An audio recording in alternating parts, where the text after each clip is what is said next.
Bonjour et bienvenue dans ce 10e épisode de Je n'ai rien à vous dire. Je suis Hélène, art thérapeute pluriexpressionnelle et énergéticienne, et j'ai créé ce podcast pour partager avec toi mes prises de conscience, mes réflexions, mes expériences qui me permettent de trouver les clés pour avancer sur mon propre chemin, en espérant que ces partages puissent te permettre de trouver les clés pour avancer sur le tien. Avant d'aborder le thème du jour, je voulais prendre le temps de te remercier. Oui, toi qui t'es abonné, qui prends le temps de liker, de commenter, de partager et de me soutenir. Merci beaucoup d'être là, merci d'être à l'écoute. Et si tu es nouveau ou nouvelle, je te souhaite la bienvenue et je t'invite à t'abonner si ce n'est pas encore fait pour être informé dès qu'un nouvel épisode sort, à liker si l'épisode te plaît, à le partager avec des personnes pour lesquelles ça pourrait résonner et à me faire des retours en commentaire. Je serais ravie de pouvoir échanger avec toi. Ce sont des petits gestes anodins, mais qui signifient un soutien. Ça fait toujours chaud au cœur. Et ça permet aussi aux vidéos d'être un petit peu plus visibles et aux podcasts d'être un peu plus visibles sur les différents réseaux. Voilà, donc merci d'avance pour ce soutien. Alors aujourd'hui, j'avais envie d'aborder le thème du regard des autres et surtout la peur du regard des autres. Parce que je constate que même si ça va mieux, si j'évolue, si je m'en détache de plus en plus, c'est dur, c'est difficile pour moi de m'en détacher totalement. Et à moins que toi, tu aies trouvé la solution pour te détacher totalement du regard des autres et que ça n'ait aucun impact sur toi, alors dans ces cas-là, je t'en supplie, contacte-moi pour qu'on puisse échanger et je serais ravie d'entendre ce que tu as mis en place pour te détacher totalement du regard des autres. Mais moi, ça vient encore me chatouiller par moments. Et en fait, grâce à 2 échanges que j'ai eus ce week-end, ça s'est passé très, très vite. En fait, j'ai eu un merveilleux échange avec ma maman et j'ai en plus reçu un coup de fil au moment d'enregistrer l'épisode là qui vient confirmer, ce que j'avais, identifié, en tout cas pour moi la clé de compréhension que j'avais trouvée. Parce qu'à la base, je devais aborder un tout autre thème pour, l'épisode d'aujourd'hui et au dernier moment, va savoir pourquoi, puisque visiblement j'aime bien me faciliter la vie, n'est-ce pas? J'ai changé de thème au dernier moment. Sur le coup, je me suis dit: «Oui, OK, cool, j'ai identifié un truc, mais j'ai qu'un seul exemple. C'est pas tip top, pour appuyer, cette compréhension, mais soit» et là, ce coup de fil qui débarque justement au moment où je vais enregistrer la partie où j'annonce le thème de l'épisode, je trouve ça juste extraordinaire. Donc avant de t'expliquer tout ça en détail, j'avais envie en fait dans l'épisode d'aller voir d'où pouvait venir cette, peur du regard des autres et du jugement des autres. Comment ça peut nous impacter? Comment s'en détacher finalement? Donc, il n'y aura certainement pas de mise en pratique, directe, dans cet épisode, mais je pense vraiment que, en tout cas moi, en tout cas pour moi, ce que j'ai identifié là sur le week-end à travers ces conversations, je pense que c'est une clé importante et que ça va permettre de changer mon regard et j'avais envie de la partager parce que peut-être que ça va permettre toi aussi d'avoir un autre regard sur, le regard des autres, sans mauvais jeu de mots évidemment. Donc j'avais vraiment envie de comprendre pourquoi, quand on s'apprête à prendre la parole devant tout le monde, à poser une question, quand, il y a 20 personnes autour de toi, quand on traverse une pièce où on ne connaît, personne, comment ça pouvait autant nous impacter? Comment ça pouvait générer autant de peur, d'angoisse, de stress? À quel point en fait, on peut être, effrayé, on peut se sentir tout petit, complètement, tendu, juste par crainte finalement d'être, mal perçu, d'être mal vu, d'être jugé. Alors, je pense qu'il faudrait aller voir, des recherches, qu'il faudrait analyser ça bien plus en profondeur, mais je pense que c'est assez simple de trouver l'origine. C'est parce qu'en fait finalement ça remonte à notre condition humaine, mais dès l'histoire des premiers pas de l'homme. C'est-à-dire que déjà, nous sommes des êtres sociaux, donc qui dit être sociaux dit communauté, dit volonté d'être approuvé par le groupe et par la communauté. Historiquement, les premiers peuples étaient des peuples communautaires, en groupe, des tribus. Il y en a encore aujourd'hui qui peuplent le monde dans différentes régions du monde. Il y a encore cette notion de tribu à côté de notre société qui tendait quand même à être un petit peu plus individualiste, même si ça évolue. Et si on revient un petit peu plus à ce sens de communauté dans certains domaines et certains aspects de notre vie, il faut quand même prendre en compte le fait que le groupe, la communauté, était à la fois porteuse, soutien, mais surtout aussi à l'origine, c'est comme ça qu'on survivait, on survivait en groupe. Et ça fait partie en fait de notre condition humaine, ça fait partie de notre cerveau archaïque. L'homme préhistorique, quand il allait chasser en groupe. Et si tu n'arrivais pas à revenir avec ce qu'il te fallait pour nourrir ta tribu, tu perdais ta valeur enfin, de chef de tribu ou de chasseur avéré. Enfin, tu perdais ton rôle, ta valeur première qui était de nourrir ta tribu. Un exemple très concret et très facile à comprendre, c'est l'ostracisme dans la Grèce antique. Quand l'Ecclésia, donc quand une partie du peuple pouvait voter pour bannir un citoyen, puisque au regard de ce groupe qui votait, la personne n'était plus digne, n'avait plus la valeur d'être citoyen dans sa communauté en fait. Et on peut prendre plein d'exemples plus illustres, mais la cour du roi, où il y avait une hiérarchie avec la favorite parmi les dames de compagnie, etc. Enfin, tu ne pouvais évoluer dans la société que grâce au regard des autres. Et ça fait partie de ce besoin, de cette volonté d'être, enfin pas de volonté, mais en fait du besoin d'approbation sociale, parce que le comportement était soit valorisé ou pas. Tu étais soit inclus ou exclu de la communauté en fonction de ton comportement. On peut prendre des exemples aussi rien qu'au niveau vestimentaire. Si je prends l'exemple quand moi j'étais au collège, au lycée surtout, il y avait, la team, des skateurs, il y avait la team des gothiques, il y avait la team des je sais pas trop quoi, mais rien que le code vestimentaire indiquait plus ou moins à quel groupe tu appartenais et tu rentrais dans les codes ou pas. Les codes sociaux, les codes vestimentaires en fait, te permettent d'intégrer une communauté ou pas. Et c'est bien le regard des autres, ce que tu vas rendre visible de toi, qui va te permettre d'intégrer ou pas cette communauté ou à un moment d'en être exclu et peut-être marginalisé. Donc sans rentrer dans une recherche très profonde et scientifique et historique, il est assez facile de comprendre dans l'histoire de l'être humain, de l'homme avec un H majuscule, qu'en fait le regard des autres te permettait de vivre ou pas, et de vivre selon ton désir, selon une certaine condition en fait. Donc le regard des autres nous soumet à approbation ou pas de ce qu'on est et de la place que l'on peut avoir ou pas. Et puis finalement, aujourd'hui, dans notre société, avec notamment tous les réseaux sociaux, Internet, tous les réseaux d'information en fait, auxquels on a accès, finalement, on est encore plus impacté par le regard des autres, soit parce que nous, on regarde, je pense notamment aux réseaux sociaux, où on va regarder et on peut s'inspirer, mais parfois se comparer, mais on est aussi visible par plus de monde, par des personnes à l'autre bout de la planète qui vont parfois se permettre de commenter négativement ce qu'on fait, qui on est.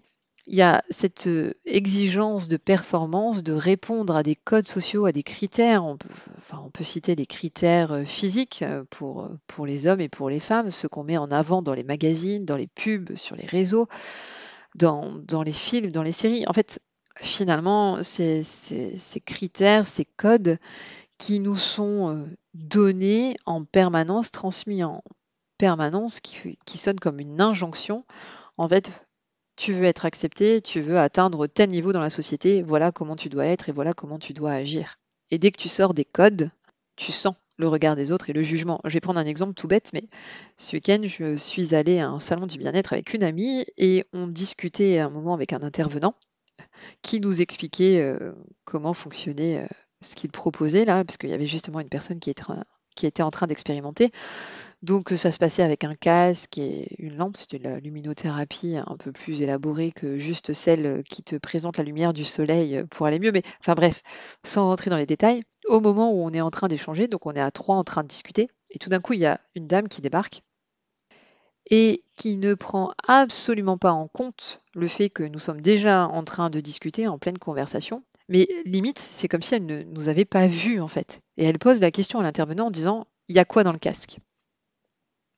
À ce moment-là, si tu es un peu nerveuse, tu vas lui rentrer dedans à la nana en disant: «Oh, oh, oh, je suis en train de discuter, attends ton tour, quoi». Sauf que déjà, tu es surpris, tu es interloqué parce que la personne, elle vient de s'immiscer dans la conversation sans du tout prendre en compte ce qui était en train de se passer. Et bon, c'est un peu jeté par-dessus l'épaule, mais quand tu observes le comportement, il y avait certainement on va dire un trouble du spectre autistique. Enfin, en fait, tu sens la personne quand tu es avec elle, quand tu la regardes, quand tu l'observes, quand tu l'écoutes, que les codes sociaux, c'est pas ce qu'elle maîtrise le plus, en raison d'une pathologie ou pas, mais en fait, voilà, peu importe. En fait, là, tu vois qu'il y a quelque chose de l'ordre de la communication, d'un code de communication qu'elle n'a pas et qu'elle ne maîtrise pas. Et bon, c'est tout. Tu l'observes et tu passes à autre chose. Du coup, avec mon amie, vu qu'en plus elle continuait la conversation, cette dame, avec mon amie, on est allé voir un autre stand et puis c'est tout. On est allé revoir l'intervenant après. Et c'est juste que voilà, notre regard sur ce coup-là, il a quand même été oh, oh, oh. Il se passe un truc pas ok là en fait, c'est pas normal. Voilà, c'est pas normal, mais en fait, voilà, ça ne rentre pas dans la norme. Sauf que, voilà, si on est adepte du langage des oiseaux, on peut se poser la question du normal, la norme qui fait mal ou la norme qui est mal. Est-ce que finalement, sa façon de faire, même si elle répond pas aux critères, aux codes sociaux établis aujourd'hui, est-ce que sa façon de faire est forcément si mal que ça finalement? C'est comme des trucs tout bêtes, si on reprend les codes sociaux de communication, c'est selon la région dans laquelle tu viens, ça va être 4 bis, ça va être 2, ça va être 3, tu commences à droite, tu commences à gauche. Donc moi je suis nordiste. Pour moi, quand je dis bonjour à quelqu'un et que je dois faire la bise, c'est 4 bises. Et j'ai tendance à coller ma joue droite sur la joue, enfin coller ma joue droite sur la joue de l'autre. Et quand je rencontre des gens qui viennent d'une autre région. Alors déjà, ça commence dans l'autre sens et c'est 3 bis, pas 4 ou 2. Moi, je suis perdue. Mais voilà, c'est juste que des codes pour se dire bonjour sont différents déjà dans notre pays, d'une région à une autre et en plus d'un pays à l'autre. En plus, avec les épisodes Covid où finalement les personnes se touchent plus forcément, enfin, etc. Donc ça change, ça évolue. Mais voilà, moi, ça m'arrive des fois de pas savoir comment dire bonjour à une personne et à me sentir bête en fait devant la personne. Juste parce que je me dis, mais elle va me trouver neuneux, pas dégourdi. Donc juste ça, juste la façon dont tu vas dire bonjour à quelqu'un, ça peut te confronter à la peur du regard de l'autre en fait. Donc pour résumer, le fait d'avoir peur du regard des autres, c'est parce que historiquement, dès les premiers pas de l'homme, le regard de l'autre, le jugement de l'autre a un impact. Ça fait partie de notre condition humaine, ça fait partie du cerveau archaïque, et que jusqu'à aujourd'hui, nous vivons dans une société qui est normée, qui est codée, qui a des critères, notamment en plus des critères supposés de réussite qui sont équivalents à un certain d'aspect de la réussite dans notre vision actuelle du monde, et ça dépend du certain, donc ça dépend des filtres aussi, mais voilà, une société quand même qui est très codée, où quand tu sors des codes, quand tu sors des cases, tu peux être marginalisé, tu peux être exclu, tu peux être jugé négativement en fait. Ça fait partie de nous. Ok, super, maintenant est-ce une fatalité pour autant? C'est comment ça nous impacte en fait et comment on peut se détacher de ça. En fait, l'impact de ça, de la peur du regard des autres, c'est que tu te prives de ton authenticité. Si tu dépends, si tout dans ton comportement, dans ce que tu dis, dans ce que tu fais, dans ce que tu es, dépend du jugement des autres, tu perds ton authenticité, tu perds ta personnalité, ce qui fait de toi un être unique, parce qu'on est tous uniques. Donc vouloir répondre à des codes, à des standards, c'est une illusion. On peut éventuellement rentrer dans le moule, mais je pense à une phrase en étant du Nord. Il y a un salon de thé qui s'appelle L'Impertinente et une des phrases, c'est: «À force de vouloir rentrer dans un moule, on finit par devenir tarte». Et j'adore cette phrase, elle est extraordinaire parce que à force de vouloir rentrer dans les codes, on se conforme, on s'adapte, on se suradapte et en fait, on se sabote, on évince tout notre potentiel pour pouvoir répondre à des critères, pour rentrer dans des cases. Et ça commence tôt. On peut prendre l'exemple de l'école. Combien de fois j'ai eu peur de lever la main pour poser ma question parce qu'en fait, je pensais que tous les autres avaient compris, que moi non, j'étais la seule à pas comprendre. Donc pour pas me sentir rejetée, pour pas me sentir bête et pour pas être critiquée, je ne levais pas la main, je ne posais pas ma question. Et ça peut exister encore dans plein de situations en tant qu'adulte. Mais En fait, cette peur du jugement, cette peur d'être ridicule, d'être rejeté, de pas et en fait, si je reprends l'exemple de l'école, il y avait aussi si à la limite, tu étais, très bon, que tu avais des bonnes notes, tu étais classé d'un télo et tu te faisais aussi, enquiquiner, tu te faisais rejeter aussi pour ça. Donc en fait, il fallait trouver le juste milieu en être, pas être trop nul et pas être trop bon non plus. Donc c'est hyper dur de trouver le bon curseur et de savoir, comment être en fait finalement. Donc quand tu cherches comment être, c'est que tu es en train de modifier des comportements, t'adapter à ce qui est en train de se passer. Que ce soit dans ton comportement vis-à-vis de tes camarades à l'école ou que ce soit vis-à-vis aussi des matières. Moi, je me rappelle que j'étais bonne en musique, en art plastique, que en philosophie aussi. euh, Bref, enfin, les maths, les sciences, c'était pas trop mon truc. Et c'est pas pour rien aujourd'hui que je suis devenue art thérapeute. C'est parce que déjà, ces matières-là, moi, m'attiraient, mais c'était pas les matières qui étaient valorisées. Quand tu avais 20 en musique et en art plastique, bah oui, bah, c'est pas gentil, mais tu as 11 en maths, cocotte, c'est pas ce qu'on te demande finalement. Donc maintenant, ça va parce qu'il y a de plus en plus d'écoles qui mettent ça en avant, mais c'est quand même dans des filières spécialisées. C'est je sais pas si ça tend à aller mieux en tout cas, mais j'ai pas l'impression qu'on valorise, beaucoup plus maintenant les profils, créatifs et cetera, dès l'école. Bien sûr, il y a des enseignants qui le font et heureusement. Maintenant, voilà, quand tu as 20 en musique, ben, on va surtout au conseil de classe, on va surtout te demander d'avoir 20 en maths parce que c'est mieux. Donc en fait, ça te pousse à si je reprends mon exemple, finalement, moi qui adorais, créer, qui adorais, chanter, qui adorais danser et cetera, sauf qu'à partir du moment où je suis entrée en lycée, donc dans une filière, générale, bac ES, clairement, les maths, la science, enfin les maths surtout, l'économique et sociale et tout, le temps de créer, je me suis éteinte. J'avais commencé, la guitare à ce moment-là et en fait, j'ai très vite arrêté parce que j'étais, submergée, surchargée de devoirs et de nouvelles compétences à apprendre que je trouvais super intéressantes, mais qui m'ont fondamentalement pas autant nourrie que si j'avais continué le théâtre, la danse, le dessin, le chant, etc. Donc, je me suis adaptée à un système scolaire et puis après tu t'adaptes dans ta vie professionnelle et tu t'adaptes dans ta vie perso avec ta famille, parce qu'il faut pas vexer tata, tu te rends bien compte. Enfin, il y a plein de domaines, il y a plein d'exemples, ce serait beaucoup trop long de tout citer, mais le fait d'avoir peur d'être critiqué, d'être rejeté, ça te demande de t'adapter au point d'effacer, enfin en tout cas de mettre sous cloche toute ta personnalité, tout ton potentiel. Donc une fois qu'on a vu d'où ça pouvait venir, comment ça pouvait nous impacter, maintenant c'est comment en fait on se détache du regard des autres.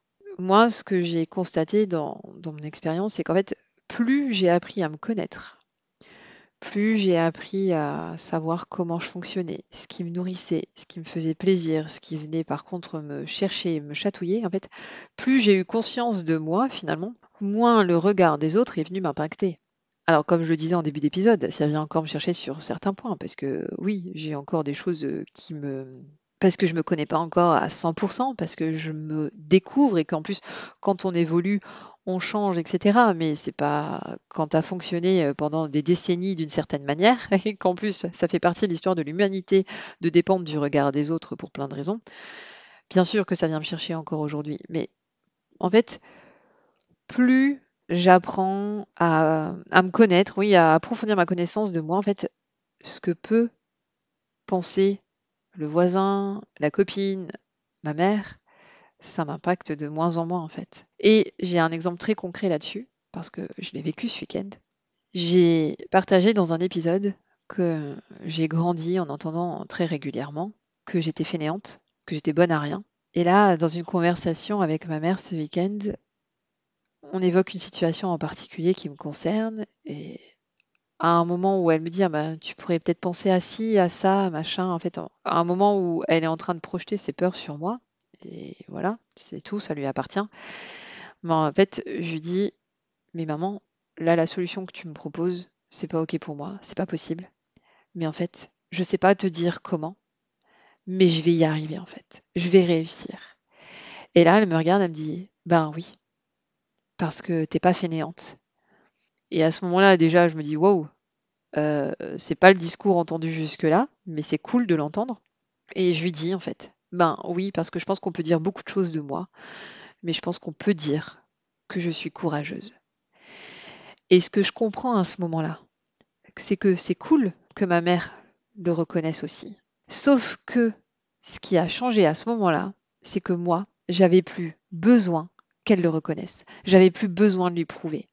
Parce qu'à partir du moment où moi, je me reconnais comme courageuse, j'ai plus besoin qu'on vienne me le dire, en fait. Peu importe qu'une personne me trouve courageuse ou pas, ça ne m'impacte pas parce que moi, j'identifie ça chez moi. Parce que je l'ai vécu, parce que je sais par quoi je suis passée. Il n'y a que moi qui connais mon histoire de A à Z jusque-là. Donc, à partir du moment où je suis OK avec ce trait de caractère chez moi, où j'identifie ça chez moi, et bien en fait, peu importe ce qu'on pourra venir dire à l'extérieur, en fait. Et ce que je comprends à ce moment-là aussi, c'est que c'est pas la peur du regard des autres qui nous paralyse.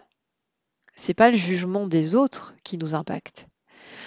On a juste peur que le regard des autres vienne confirmer ce qu'on pense négativement de nous. Tout le temps où j'ai cru qu'en effet, je n'étais pas assez courageuse, que je n'étais pas assez tout court, bien sûr que j'avais besoin qu'on vienne me dire à l'extérieur, que j'avais besoin en fait qu'on vienne me dire le contraire. Et que à partir du moment où on pensait que je faisais pas assez, où on me le disait, où on me le faisait comprendre, là, ça m'impactait. Sauf qu'à partir du moment où moi, je considère que je suis courageuse, que je suis assez et que j'en fais assez dans certains domaines, pas tout le temps, mais en tout cas quand je suis OK moi avec, on va dire, ce que j'ai fourni et ce que je suis, peu importe en fait ce que les autres peuvent dire. Et à ce moment-là, avec ma mère, c'est ça. Peu importe qu'elle me trouve courageuse ou pas finalement. Moi, je me trouve courageuse. Autre exemple, donc pour revenir au coup de fil que j'ai reçu au début de l'enregistrement. Je reçois ce coup de fil, c'est la personne qui m'a initiée à l'escalade. Je lui dis: «Ah bah tiens», parce que là, au moment de m'appeler, il me dit: «Ah bah, je pensais à toi, donc voilà, je voulais prendre des nouvelles». Je fais: «Ah bah c'est marrant, j'ai pensé à toi la semaine dernière». Je fais: «Parce que j'ai enfin remis les pieds dans la salle d'escalade». Et il me dit: «Ah bah ça y est, ça t'a donné envie de reprendre?» Et je lui dis: «Bah non, c'est tout le contraire». En fait, en mars 2023, donc il y a un an, je me suis blessée au psoas droit, donc le temps de me remettre, de plus ressentir la douleur, ça m'a pris 8 mois. Déjà, donc 8 mois sans mettre les pieds dans la salle d'escalade, donc j'ai dû arrêter mes cours et j'y suis pas retournée depuis. Donc là, ça faisait un an que j'avais pas mis les pieds et j'y suis allée en me disant: «Bon allez, on va essayer». Sauf qu'en fait, arrivée au pied du mur, c'est le cas de le dire en plus, je me suis retrouvée, à ressentir, du stress, en fait, de l'angoisse. Je voyais les autres grimper et en fait, je me suis vue essayer de grimper. Donc je grimpais sur voie, donc avec, un baudrier et tout, jusqu'à je sais pas combien de mètres de hauteur. Et en fait, j'expliquais à la personne au téléphone que, bah, en fait, non, je me voyais au pied du mur là et que en m'imaginant grimper, ça m'angoissait plus qu'autre chose parce que pendant mes cours, quelque temps avant que je me blesse, je me retrouvais tétanisée sur le mur d'escalade. C'est-à-dire qu'arrivé à une certaine hauteur, mon corps se figeait, c'était la panique, je me crispais, mon cerveau ne fonctionnait plus, j'arrivais plus à savoir où je devais poser les mains, les pieds. J'avais des suées dans la nuque et en fait, je me paralysais sur place, vraiment tétanisée. Et là où avec les cours, c'était censé aller mieux, finalement, c'était de pire en pire cette sensation. Donc je lui explique que quand je suis au pied du mur là, le week-end dernier pour essayer de grimper, bah, en fait, j'ai ces angoisses qui reviennent. Je me vois sur le mur, pourtant en plus c'était les pros de la salle qui assuraient. Donc je me dis: «En fait, je risque rien». Le seul truc qui m'angoissait, en fait, je lui dis, en fait, j'allais me retrouver comme une andouille au milieu du mur là, au milieu de tout le monde, figé, paralysé et en fait, j'avais pas envie de ça. Et là, il me dit: «Ah bah, tu avais peur du regard des autres?» Et en fait, c'est à ce moment-là que je comprends que oui, j'avais peur de ça. Au-delà du fait d'avoir peur de me refaire mal, c'est que j'avais peur de me retrouver, voilà, paralysée sur ce mur, tétanisée et en fait, qu'on me regarde et qu'on se dise: super, elle a fait de l'escalade la nana et voilà où elle en est». Et en fait, ça va très vite dans ma tête à ce moment-là quand je l'ai au téléphone et je comprends que finalement dans mes cours, des personnes qui étaient, dans le cours, qui nous avaient même rejoints après moi, mon arrivée. Moi, j'avais commencé dès le départ, il y a des personnes qui sont arrivées après et en fait, toutes les personnes, elles se débrouillaient beaucoup mieux que moi et ça confirme vraiment, en fait, que je me sentais nulle ou moins bien que les autres, en fait et j'avais ce truc de: «Bah, mince, moi, je suis là depuis le départ, et en fait, je progresse pas, au contraire, je régresse, c'est de pire en pire». Là où je devrais gagner en agilité, en fluidité de lecture de voix, bah, finalement, non, j'y arrive pas et puis en plus, j'arrive pas à dépasser ce vertige que j'avais pas, la sensation d'avoir et en fait, je comprends aussi qu'avec la personne qui m'a initiée à l'escalade, quand j'allais avec elle, j'avais pas ça. Comme c'était les premières fois, j'étais pas non plus franchouillarde, mais j'allais en haut du mur et c'était pas hyper, hyper facile, mais c'était le début et le peu de fois où j'ai fait avec elle, je me sentais OK et en fait, c'est juste que quand j'étais dans mon groupe, je me sentais nulle, je me sentais inférieure, je me sentais pas douée, je me sentais lourde, je me sentais, bref, nulle et quand j'étais avec, la personne qui m'a initiée, beh, je me sentais capable, je me sentais, enthousiaste, invincible en fait. Et en plus, j'avais le regard, individuel de cette personne qui me portait, qui m'aidait, qui croyait en moi, en fait, finalement. Et c'est vraiment là où je me dis que c'est évident qu'en fait, quand on a peur du regard des autres, c'est qu'on a peur que le regard des autres valide le jugement négatif qu'on a sur nous. Parce que quand c'est un jugement positif, c'est cool, mais c'est encore donner son pouvoir à l'extérieur, finalement. Mais quand c'est un jugement négatif, les personnes de mon groupe d'escalade m'ont jamais dit que j'étais nulle ou inférieure, et cetera. C'est juste que moi, en me comparant à ces personnes, en les voyant évoluer et pas moi, en fait, j'avais l'impression qu'à travers leur regard, je leur ai prêté ce regard que j'étais nulle et que, ça appuyait sur le regard que je me portais déjà moi. Ça venait confirmer, pour moi, le fait que, je me sentais déjà nulle et quand je me sens capable, quand je me sens, invincible, sur le mur et que je peux y arriver et que la personne à l'extérieur valide ce regard-là, donc là, tant mieux, c'est positif. Mais n'empêche que la peur du regard des autres, c'est la peur que le regard des autres confirme un jugement que l'on porte déjà sur soi. Et a priori, quand c'est un jugement négatif que l'on a sur nous et donc que l'on vient confirmer par le biais du regard de l'autre et du jugement de l'autre, c'est là où ça vient piquer, où ça vient gratter. Mais même si c'est un jugement positif, ça revient à donner son pouvoir à l'extérieur, à l'autre. Donc, une des pistes pour se détacher du regard de l'autre et pour que ça nous impacte de moins en moins, c'est plus tu vas apprendre à te connaître, à savoir ce qui te fait vibrer, ce qui te fait avancer, quels sont tes désirs, tes besoins, ce qui te met de la joie dans le cœur et dans ta vie, plus tu vas être OK avec toi, avec ton histoire, avec ce que tu as vécu, avec ce que tu vis, avec qui tu es aujourd'hui et avec qui tu veux être finalement, plus tu vas être bienveillant, compatissant, indulgent avec toi, plus tu vas pouvoir te détacher du regard des autres. Parce qu'à partir du moment où tu es OK avec toi-même, peu importe ce que peuvent bien dire ou penser les autres. Donc je n'ai rien d'autre à te dire à part que tu es un être unique et magnifique. Je l'ai déjà dit, mais ça fait toujours du bien de l'entendre de nouveau.